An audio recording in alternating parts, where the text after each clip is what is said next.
We're live on Sunset Strip in L.A. Tonight, Kathleen welcomes criminally overlooked Seinfeld star Jason Alexander and author and Iraqi weapons inspector Scott Ritter. And now, as if that wasn't enough, here's Kathleen Murphy.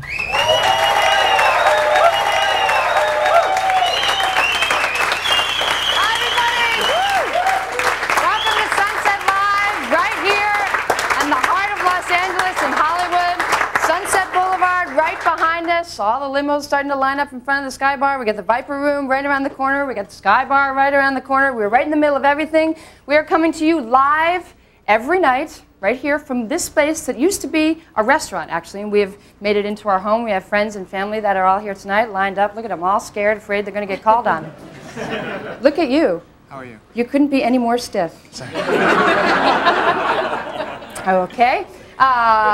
So we're going to be moving around this space. As we said, we're live. If we go faster than the cameraman can go, then he ends up tripping over the guy who's carrying the wire. And we have a few things from the restaurant that we actually couldn't move. And this is one of them. This is Al Rosenberg right here. So Al came with the bar, so we have decided to kind of turn you into a sidekick. What's a bar without a fat guy who can barely stand up? Okay, there you go. So we have spent 3 days together, so the witty banter will just flow freely. That was not an example of it. This was just an ad lib. We'll get writers. We'll do better. I promise we'll do better. Don't make me leave. There it is. We're not only going to play around here in the space, we're also going to be able to go outside in case something's happening out there. Right onto Sunset Boulevard every night. See who's hanging out. Hi. How are you? Fine, thank you. You want to come in and watch a show? What show is it? It's the Kathleen Murphy Show. No, I have something to do. I'm sorry. You got something to do that's more important than the Kathleen Murphy Yes, Show? I do. Really? Where are you going? I'm going to go get some food. Oh, okay. What are you going to eat? Some pizza, probably. Okay, cool. See ya. All right, bye-bye. Have a good nice time. night. No takers there. Is there You look like karaoke you got nothing in there? going on. No. You want to come in and watch the show? I'm waiting for a friend. We're going to go over to Tower Records. And what kind of music are you going to buy? we're going to browse, window shop. I don't know, I like classic rock. Cher's got a hot one out now. Yeah? Yeah. What's his name? Yeah. Okay. So we got a lot of snappy, witty banter that's going on Sunset Boulevard, too, walking over the cables. We can actually wave to the people in the newsstand. There's people over there. There's the guy in the porn section. So you always want to catch your guys over in the porn section. And back in we come. And one of the other things we're going to do is catch you up completely on the news that's happening, everything that's happened since you left the house. We got the AP wires up here that just keep clicking and clicking and clicking as stories come up. So to keep you on top of all those, we hired a very experienced news director. His name is Chimp Dynamite Rosenthal. Hello. Thank you. And it is his job to keep track of all the wires here and give us the most recent stories. Now, Rosenthal, should I be reading these stories? Are they important? Yeah. I think that means yes. Would you do something for us? Yes, what do you want? Okay, see this story here about Alan Greenspan? Yes. We would like you to be the first person to share it with Hollywood. A worker shortage could really drive up inflation. And since the internet has happened, everybody has a voice, and we mean everybody. Yeah. Dancing hamsters. Yeah. These are some of the things that you can buy on eBay. Roll-on deodorant from Russia, 3/4 used. My little brother's jockstrap, $6. One hot date with me, sex included, Al. 20. Kvetch.com. You want to complain about something? You're angry. I never want to have sex. Oops. Why am Okay. I'm not going to read those, actually. Maybe it'll tick again.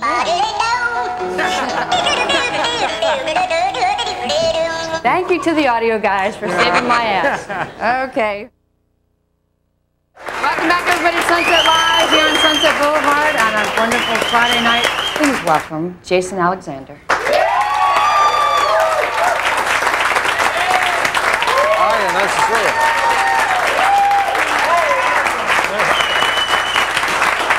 Very nice, Kathleen. How are you? Nice to see you. Wow. Nice to meet How you. lovely. Have a seat. You have gone all out. Look at this. Look, we got the fake metal stuff Hey, on I the desk tell ya. and the whole shebang. I can't tell you how happy we are that you are here, and frankly, we're surprised as hell that you are. I'm a little shocked myself. Are you? Yeah, Are you? yeah. Well, we figured an agent slipped up someplace and Yes, just signed a contract. heads will roll over this. And that's what it this was. evening. How has the hiatus been since Seinfeld? Has anything surprised you about it? Yes, that there's been none was the biggest surprise. I anticipated a lot of. I'm talking. I anticipated a lot of unemployment, which has not come yet. So there's been very little rest. Well, what are you doing? Tell us. I am currently filming a major motion picture of Rocky and Bullwinkle. Starting with the animated characters, starting slow. Yes, although I'm live in it. Oh. Yes, Okay. it's a Roger Rabbit-ish kind of. Rocky and Bullwinkle are cartoons, and the rest of us, for no particular reason, are real people. Okay. So it's yeah. What do you miss about doing the show? Anything? The cash. It was good pocket change.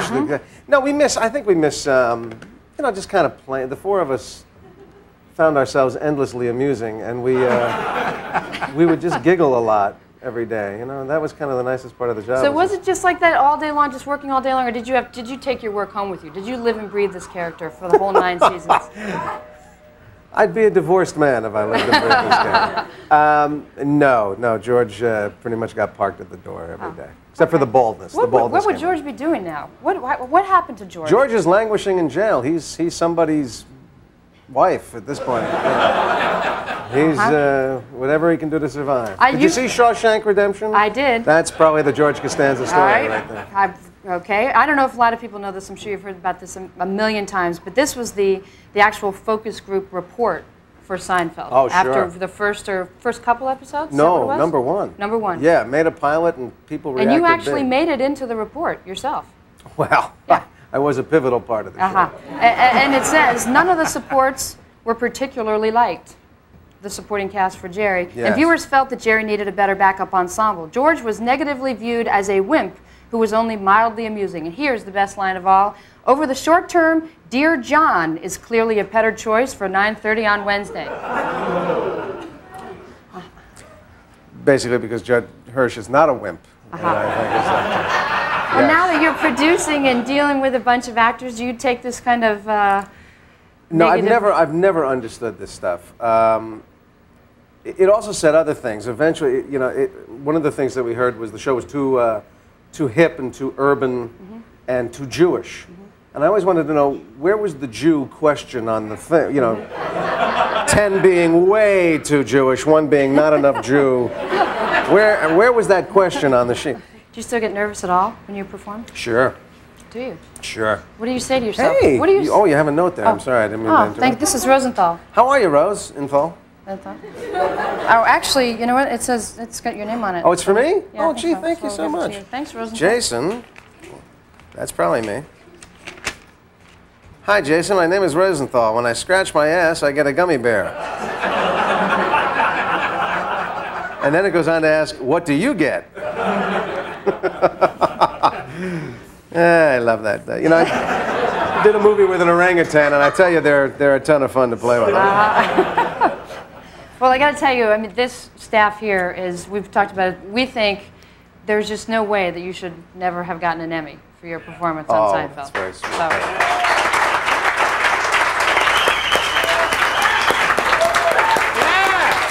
Well, we have set you up next door to thank you with at the Oxygen Bar. I hear I'm gonna have air. Well, yes, we thought it'd be nice. We get a little 20 minutes of air there too. And I have to tell you, we're just so thrilled that you took the time to stop by. That we got you something. We got you something little, and it didn't actually came today. We didn't have a chance to wrap it properly.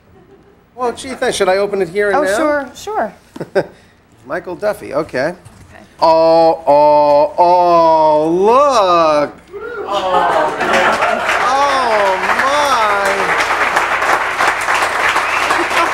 I don't know if you're familiar with the website eBay, where you buy. We bought this for you. Did you really on They eBay? sell Emmys on eBay. Let me tell you something. Yeah. If I had known that, I'd have a dozen by now.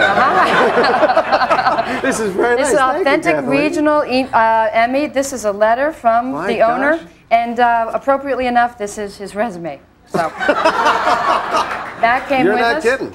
That came with us. Well, thank you very much. Let me tell you, it's enough to fool the people that I know. So it's going right on the mantle. That's all you need. Thank you for being with us. We'll send you over to the oxygen bar. And all right, I'm going to go breathe. Can't thank you enough.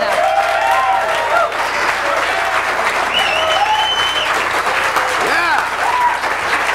Done this way? All right, here we go.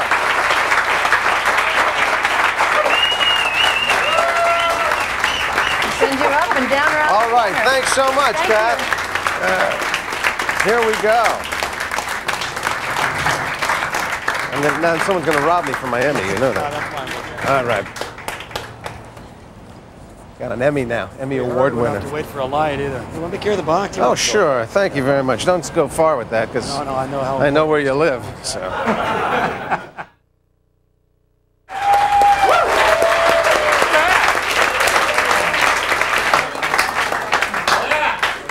I got to tell you, I'm thrilled to be here. Al is thrilled to be here. Almost as thrilled as you. I told everybody that I know that I had the chance to do this show, and a lot of people couldn't be here tonight. We still have a lot of friends in the audience.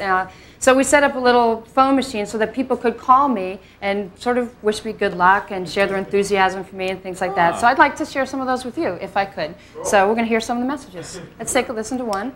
Kathleen, this is Bob Costas. You launch a new show. People may be skeptical, but I say this. You're offering a brilliant alternative. Too many choices, all of them worthwhile. Finally, unable to make the selection, I flip the dial, and there you are. Now the problem is settled. Kathleen, best wishes. Bye. Ah, isn't that sweet? What a little ad-libber, huh? Very, very sweet. Very nice of him, really. Let's listen to them. I mean, they're just really warm and wonderful. Let's listen to them. I'm Captain Lou, and I'm telling to you, I've done 130 appearances on Joe Franklin. I've been on Letterman, 13 times on Regis, Arsenio Hall, all the talk shows. If you really want to be successful, you've got to have Captain Lou on your show. Hi, Kathleen. This is Jerry Springer. I've obviously established new standards for talk, so you should have no trouble meeting them. If you're off to a slow start, don't worry. Just pick up a chair and do something with it. You know it'll work. Bye. That's good, though, because when you don't know what to do, that's Anybody good, can sit in a chair, right? I will take that. Let's let him roll. Let's hear another one. This is Captain Lou Albano for the world of wrestling, motion pictures, and TV. I've got the brain of a dehydrated BB. If they put my brain in a pigeon, it would fly backwards. Hi, Kathleen. It's Craig Kilborn calling. Whatever Merv Griffin said about me, it's not true. Okay? Thank you. Proud of you. Merv Griffin said he was talented. I don't deny it. Anyway, it was very sweet, though. Don't you think? It's lovely. Another thing, again, it's hard for you guys to know who I am. I'm really no one famous at all. So, and part of this is really getting to know everybody here and having you get to know me. So, I want to tell you a little bit about my life. Since this is kind of an oral history, we thought we would bring in some of the crew to help us with that tonight. So we're going to have the audio guys, and believe it or not, their names are Pete, and Pete, recite the sort of my life up till now. So a couple of the Petes right now, we call it Kitchen Pete because that's where he's posted. Kitchen Pete and Repeat have some of these pictures, and we're just going to roll it for you. Here's Kathleen's first showbiz heartbreak, a disappointing third-place finish in the Yogi Bear look-alike contest. Few things are harder or more painful for Kathleen growing up than the bizarre and cruel Siamese knee fighting her Uncle Ernest forced her and her brother to undergo. Kathleen fled Buffalo in favor of Alaska in a desperate attempt to avoid the draft. She rode the rails for more than 4,700 miles. Much to her chagrin, she soon learned Alaska was actually part of the United States. Goddamn that meddling William Seward.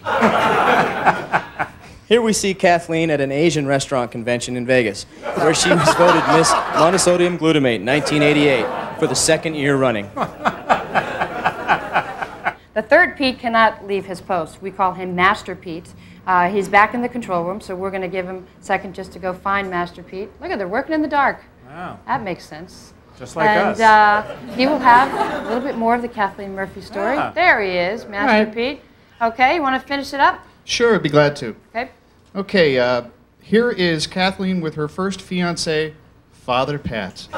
His wacky religious obsession really got in the way of his making a sexual commitment. Flipping the page. Here she is with Father Pat just 8 years later. On the whole, don't you think Kathleen has aged better? And the last one. This fish wasn't all Kathleen caught on that trip. Thank God for penicillin. Back to you, Kathleen. So there you go, just a little taste of my life. Jason Alexander, Scott Ritter coming up, but right now we're going to bump out with the Suits of USA, taking a look in the control room. We'll be right back.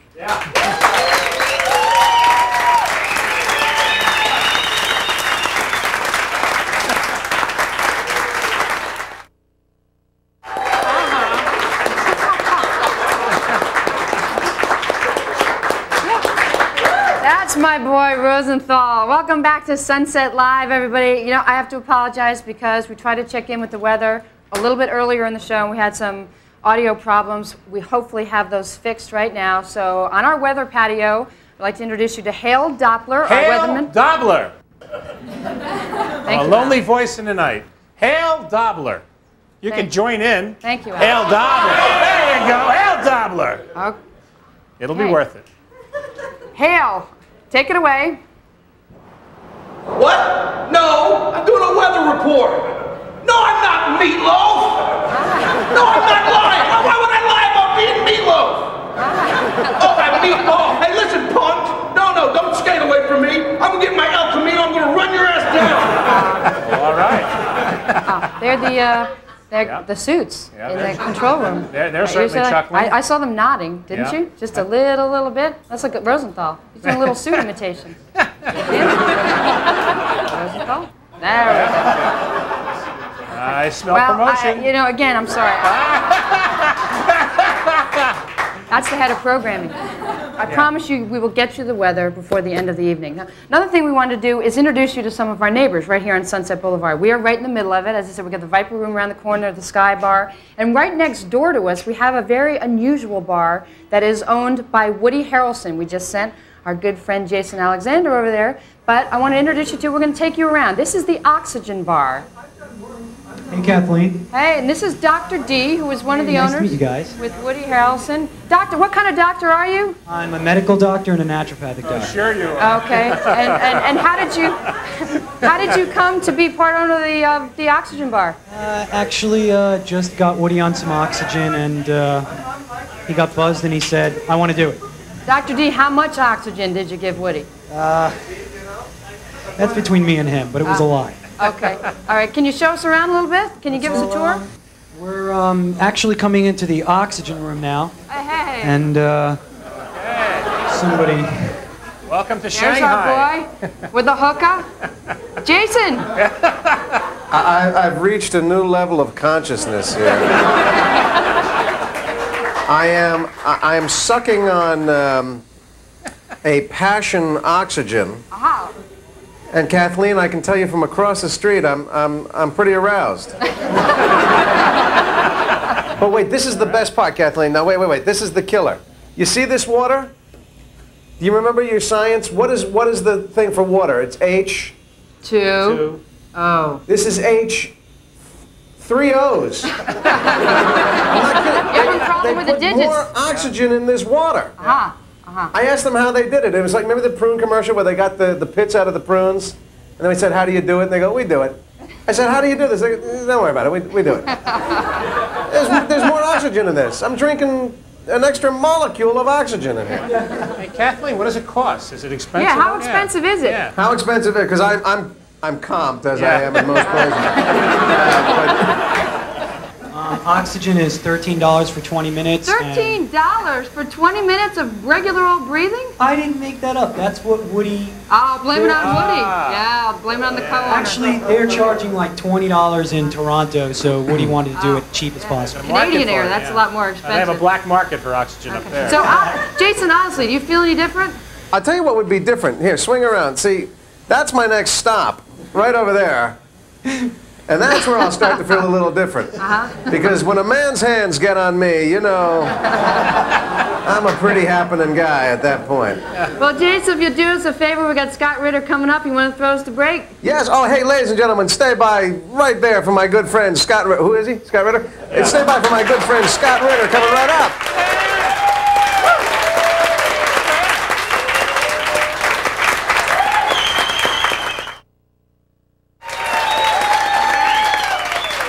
Welcome back, everybody, to Sunset Live right here on Sunset Boulevard on Friday night. You know how we have a lot of pressure on us. Did you know that? Yeah, I heard something about that. What's the deal? No, it's all about hitting the younger demographic. Oh, you're kidding. What do they want you to do? I mean... No, we have to appeal. We have to appeal to the people watching late night television. Oh. So I went out and talked to some young people, see exactly what they wanted to see. Here it is. What's your name? Matthew. Wow, I'm Kathleen. What's your last name? Santos. Matthew Santos, Kathleen Murphy. Nice to meet you. I'm going to have my own late night television show. You are? I am. The USA Network said that I had to get the younger demographic to watch me. Okay. Who's the younger demographic? Do you know? No. What do you like to watch on TV? Xena. What is? Oh, Xena, the warrior princess? What do you like about Xena? I like it because I can see lots of people die. Oh, terrific. Do you ever watch the USA Network? Mm-hmm. Yeah? What do you watch on USA? Anything that's on. I'm gonna love you, Ernest. Do you ever watch a show called Happy Hour? Never heard of it. You've seen Happy Hour? Uh-huh. You like it? No. No. No. I don't know what you're talking about. What don't you like about it? It's not funny. What should I call my show? The Kathleen Show. Call it Celebrities for an Hour or something. The Kathleen Murphy Show. What's your name again? Should be an hour long, half hour? Yeah. Yeah, that's a network answer. You might want to do this in Hawaii. Really? Yeah, in the pool. In the pool. These are all the questions that I'm supposed to ask you to find out exactly what kind of person you are and what you spend your money on. How many hours of television do you watch a day? Just like 30 minutes or an hour. Do you eat Nabisco shredded wheat? No. Do you drink domestic brandy fruit-flavored liquor? No. How many glasses of wine do you consume a week? None. Do you smoke El Presidente cigars? No. Do you drink beer? No. Do you use steroids? What are those? I'll say no. Can I go to lunch now? If you were my sidekick, can you tell any jokes? Okay, it's a small one. You so ugly. When you looked outside, you got arrested for mooning.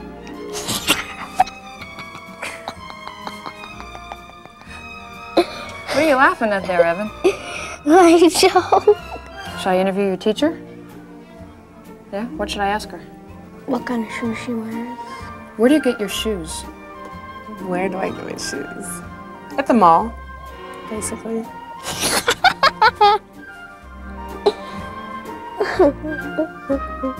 I don't get it. Page School, right here in Los Angeles, first, second, third graders. And you reached all of them. Right, exactly, absolutely. We'll be right back. Lots more coming up. Stay with us.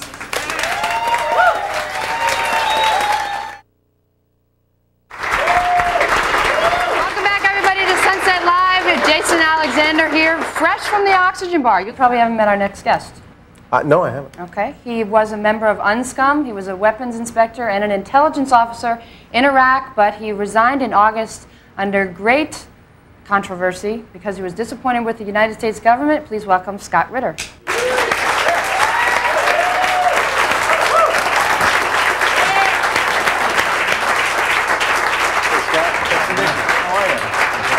Please, come on.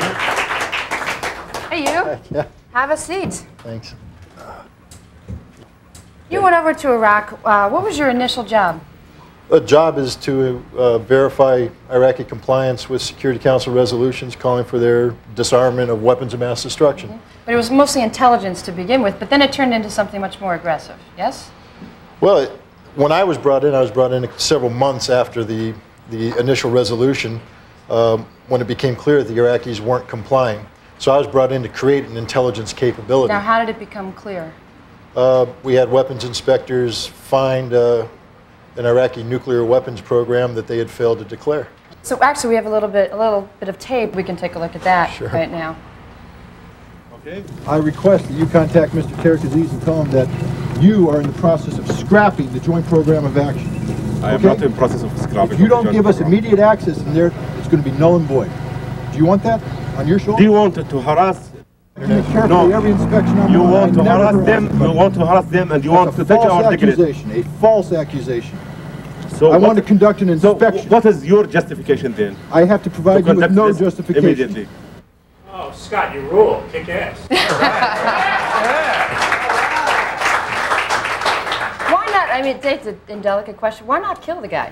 Why can't we? Why is he giving us so much trouble, Hussein? Well, I mean, we have to be careful there. A, that's illegal in terms of American law. Oh, yeah, that. Yeah, there's Can you think of a time that you went over there where you were in a confrontation like that, where you snapped? There was a time when the Iraqis had surrounded our aircraft with about 25 soldiers with machine guns and had about a dozen plainclothes policemen going to come on board and inspect some of our luggage, which they're not allowed to do. They thought we were smuggling out missile parts.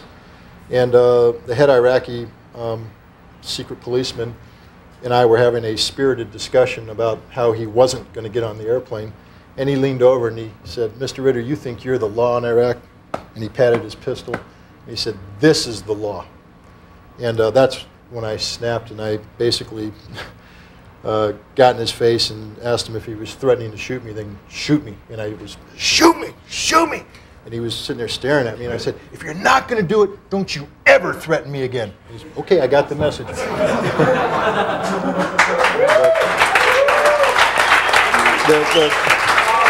But again, the idea isn't to over-dramatize this, but it's important. We don't have weapons. We don't have bulletproof vests. All we have is the authority given us by the Security Council. And the Iraqis use intimidation, or use fear and the threat of force to intimidate people. It's worked brilliantly with their own people. And it worked on several occasions with weapons inspectors. It's like, fear is like blood around shark. Once you show fear, the Iraqis are on you. And it was very important, if we were going to have any success, that we couldn't let them intimidate us. Who has let you down the most in the United States government? Who's been the most disappointing? The most disappointment comes from the Secretary of State, Madeleine Albright, an individual who I'm sure means well, talks a good show, hasn't been able to back it up at all. Okay. What about Cohen? What about Sandy Berger? What about Clinton? Well, President Clinton is the commander-in-chief. There's an old Russian saying that a fish stinks from its head. So if you have a problem with the foreign policy of the United States, I think it goes straight to the individual who's responsible. Words, Scott. But Sandy Berger, as the National Security Advisor, I believe has done a great disservice to the American people. A man who's supposed to be looking out for the national security interests of the United States has a tendency to let domestic politics dictate what's important on his agenda. And the Secretary of Defense, I also believe, hasn't done a very good job in terms of advising the President on when it is appropriate to use military force. We have a tendency right now just to throw out cruise missiles and fighter aircraft to solve failures of diplomacy, and I think that's a big problem. Is there anything that you admire about Hussein, or any similarities between Hussein and Slobodan Milosevic? Well, I wouldn't say that I admire them. These are brutal dictators who are committing crimes against humanity. There's nothing to admire there. You have to respect them in terms of their tenacity, in terms of their ability to take a poor hand and play it well, forcing other people to fold. I mean, they're sitting there holding a pair of twos, and they're getting people who are holding a full house and four of a kind to fold and leave the game. You got to respect that. I mean, these are people who play for keeps, have their act together, and what's required is for the people who are opposing them, like the United Nations Special Commission, weapons inspectors, to stay on target, to stay on task, to get the full support of the world, especially the people who created them. Right now we have a situation in Iraq where there are no weapons inspectors. We're not doing our job, and you got to tip your hat to Saddam Hussein. Even if you don't respect him as a good leader of Iraq, you have to tip your hat and acknowledge that he's doing well. He's winning. Well, Jason, I had read that you know some Taekwondo. A little bit? Yes. I mentioned that to Scott. He said he can kick your ass. No. That's actually, you know what? I would be willing to bet that's true. Okay. But you know what the funniest thing is? There's a company called Impact where once you've taken some martial art training, they get all padded up and they try and excite you to the point where you get into conflict and you can really kind of go whole hog on them and they're all padded up. They couldn't get me to fight. They were throwing every insult in the book and I was going, yes, I am an idiot. Yes, I am. You're right. I mean, I could no more get in a bar fight. Watch, I'll be molested. Well, I can't thank you enough for being here, too. Well, thank you very much. Scott Ritter, what's next for you? I'm sort of wondering about this oxygen thing. And you should go check this out. Really? Yeah, I mean, yes. Does it really have this effect, or is this sort of a placebo? Have you been hornswoggled, or you know? Well, what's going on there? remember I had the passion flow, so horn is something to do with it. But I don't know if it's swoggled, but no, it's actually. I'll tell you, if nothing else, the food is excellent. You should try some. Well, let me ask you something. You've been in lots of confrontational situations. Why don't you go over there and why don't you find out? Because we haven't been able to find out where the oxygen comes from. Yeah. Oh, that Dr. D looked like a tough character. Well, I think but there's a waitress over there who's absolutely lovely. Well, there you go. And a large black man who will rub you down if you like it. Yes, absolutely. If you didn't get enough of that, what's your recommendation? Please go for either. All right, you'll go over. Why don't you go over and find out, get to the bottom of it. Scott Ritter, everybody, thank you very much. Thank you. And Jason Alexander.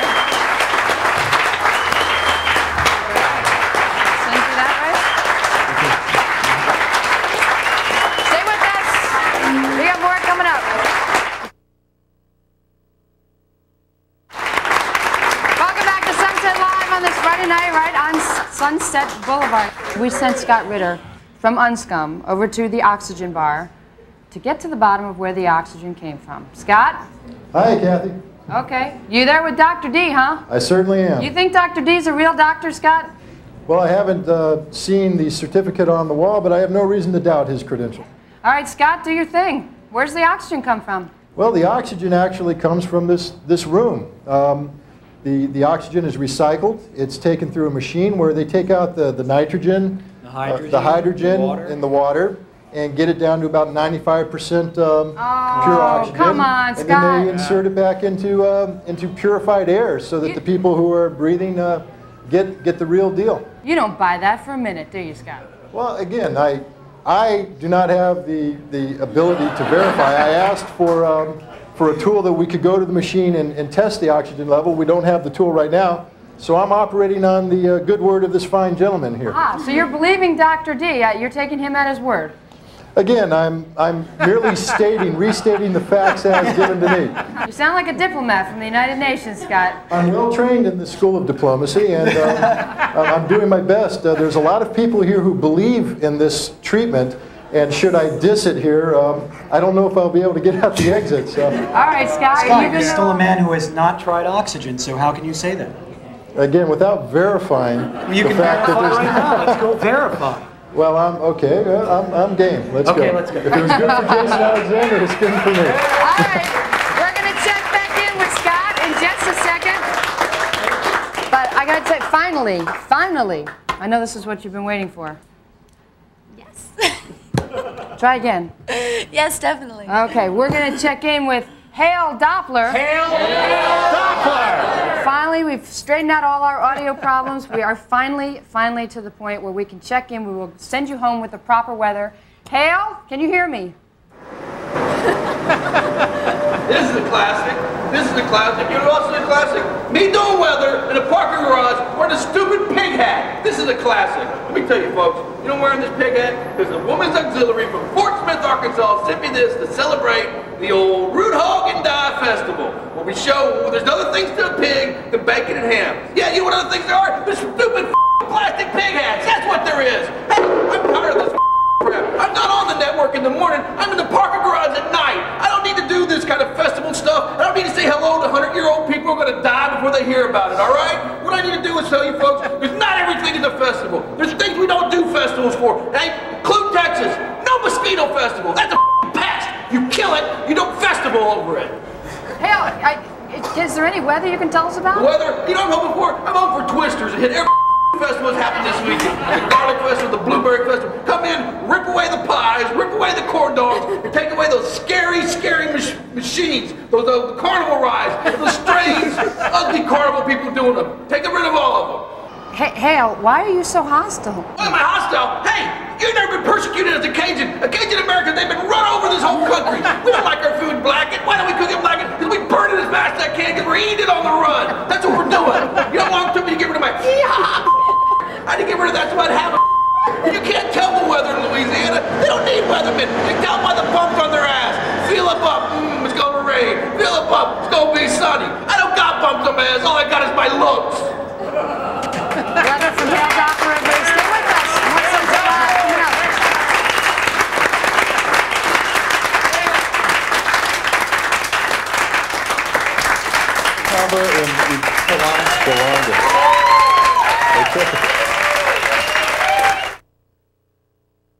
Welcome back to Sunset Live. One of the best things about being right here, we've got the magazine rack right behind us, and one of the greatest bookstores in the country, Book Soup. Right. Thanks for recommending that place. I've been there a couple times and bought stuff. It's I great. love books. Do you read a lot? You read a lot of stuff? Tons. Yeah, I used to be in publishing. I'll read just about no anything. kidding. Love authors. Actually, one of my favorites, Malachi McCourt, good old Irish guy. His brother Frank won the Pulitzer Prize for Angel's Ashes. I know both of them. Best-selling author, Malachi McCourt. Big deal. So we wanted to know, could Malachi McCourt get into one of the hippest places in town, which on a Saturday night, Friday night, is the Sky Bar at the Mondrian Hotel. I'm betting yes. I'm betting yes. Okay. Well, I'm going to. This is what happened. I'm going to show you a little bit what we did last night with Malachi. Here is the Sky Bar right here. For those of you who don't know, Sunset Boulevard, right in the heart of things. The Mondrian Hotel, very hip, blue light in the windows, the whole shebang. I say he walks right in. He just walks right in when they say, "Hi, Mr. McCourt." We took Malachi, put him out on the street, said, "Okay, go for it. We're going to see if you can get into the Sky Bar on Friday night." He walks right in. That's what I say. Let's see if we can pick him up. There he is. Big old Irish guy, cute guy. White curly hair, up he goes. Well, I didn't know he'd be wearing that. Up he goes. Let's take a listen here. All right. Is this the Sky Bar? Yes, sir. You have a reservation for tonight? No, I don't. They are required. After a house. For a bar? Yes, sir. Believe it or not. I know it sounds, Really? I know it sounds strange. The thing is, I'm out here for the Los Angeles Book Fair. I'm an author, and I usually get into New York anywhere I want to, as a rule. I'm a best-selling author, and I have my book in my pocket here and everything. I just happen to be reading it outside there. I understand. Let's see what I can do now. Is there memberships here? No, you just have to call and make a reservation. I see. So if I went to a telephone and made a reservation? Yeah, you have to do it in advance, sir. Well, if I did it for 30 minutes from now? Well, I don't think anybody would answer the phone.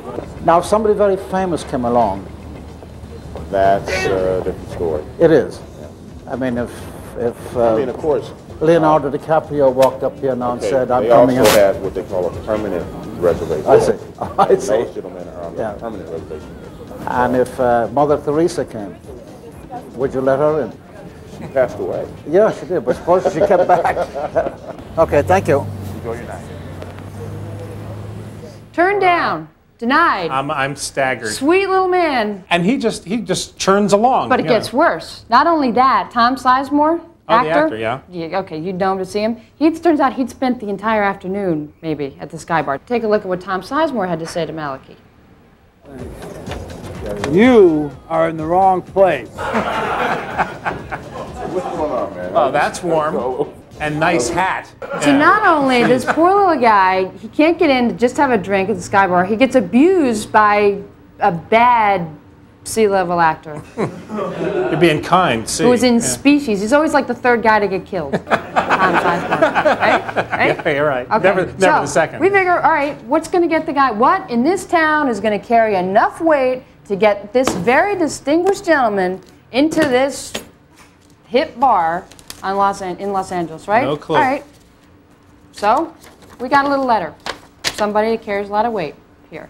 It says, "Dear doorman at the Sky Bar, this gentleman is a best-selling author. His books have spent several weeks on the New York Times bestseller list. I vouch for his character and the authenticity of his money. Nice Just touch. in case maybe they think this guy, you know, he's not from here, he doesn't look like us, obviously. He's not going to pay, he's going to skip out on his bar bill, right? Yours truly, Barry. Mr. Barry Diller, CEO, USA Networks. That's We impressive. gave this letter to Malachi McCourt, the best-selling author. We sent him back to the Sky Bar, and here's what happened. Here I am again. I just realized that I'd gotten this letter of recommendation. Could you look at that, sir? Could you look at that for me? Please. And see what you can do for me. No, it's still reservations. Yeah. So a letter from Barry Diller is no good. He just wrote this for you? He knew I was coming into town, and he said, you might have some difficulty getting in there. Can I keep this? Yeah? You just by yourself, sir? Yeah. Thanks a lot. There you go. There you go.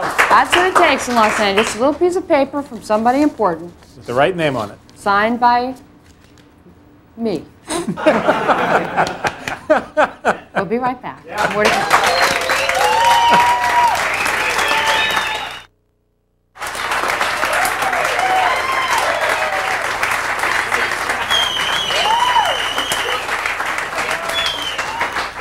There's a guy looking for you earlier today. Who? What's his name? Fat Stanley? Stanley, that's it. Yeah. Stanley was here? Yeah. Oh, really? Hanging around outside. A bunch of guys. I think we shoot him away. Stanley and I used to be. Oh. No, we had a very, very close, very intense sort of relationship, but it just didn't work out. Uh-huh. So Okay, well. But it's so sweet of him to Yeah, he stop wanted by. to see you, and he had something to drop off or something, but we got rid of him. Yeah. Kathleen? Yes, that's OJ, our director OJ. Yes. Hi, Kathleen. We had a tape delivered here from an F. Stanley. Would you like us to play it for you? Sure. You got it back there? Yeah, pop it in. Okay. Here it comes.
It's true love.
I care about him deeply. Yeah, I can tell there's a real, yeah. He's got issues. We'll be right back.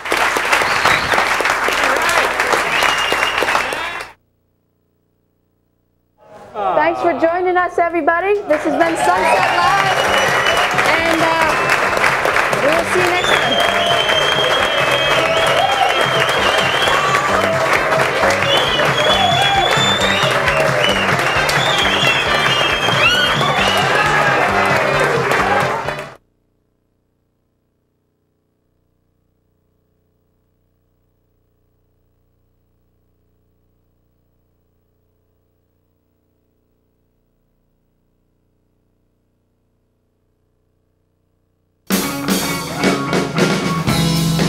Hey, Mayor, will you go up there and keep him company? Folks, come on. Hey, Sterling, look at what I brought for you.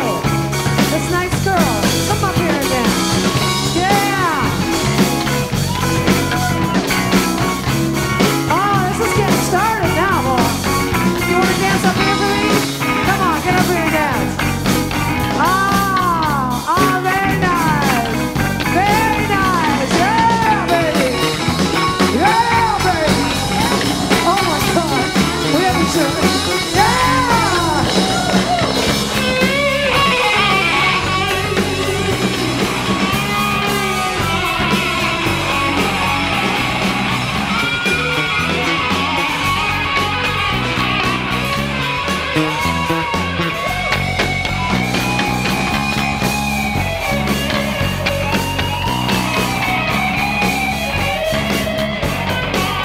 Thank you, girlfriend.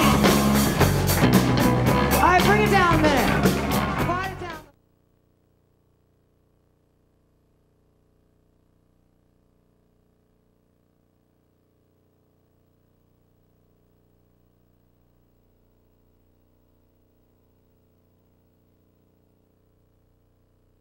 She has her own CD out. Latest one is called 10 Cent Wings. So we thought we would take Jonathan, one of my favorite musicians, and put her over in the New Voices section of the bookstore next door. And here's a performance by Jonathan Brooke. Wine from water, I die here with no like a lamb to slaughter.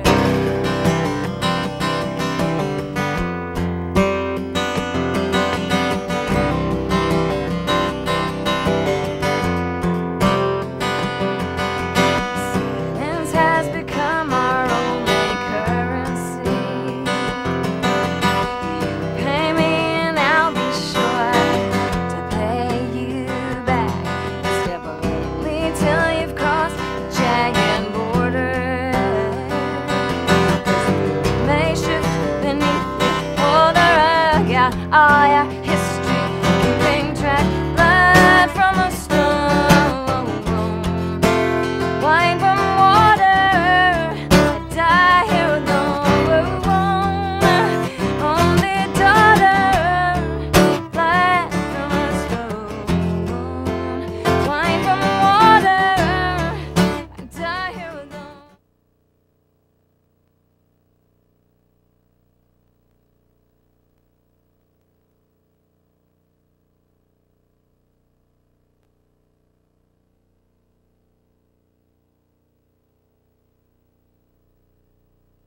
There's a pig farmer, and he has his pig on the 15th green of a golf course, and he's in a lot of trouble. And we Florida, contacted him. Right? Yeah. She's right. Then supposedly the golf course people are objecting to the pigs on the 15th hole of their very Absolutely. exclusive Yeah. golf club. Pigs. Rosenthal There likes you go. pigs. Yeah. Okay. So, fine. As they say, there's a nugget of truth in all of those stories, right? Yeah. Well, we're going to follow up with Farmer Paul Thompson from Florida. Farmer Paul, are you there? Yes, ma'am. Okay. We're keeping you up a little late, aren't we? A little bit. Okay. Farmer Paul, we're looking at your website right now. Yeah, I can just barely hear you. Okay. Well, Farmer Paul, you have your own website? How long have you had it? We've had the website about 6 months, I guess. Okay. And that's a very snappy picture of you in your suspenders. Yeah. Now, tell me what the problem is with the golf course.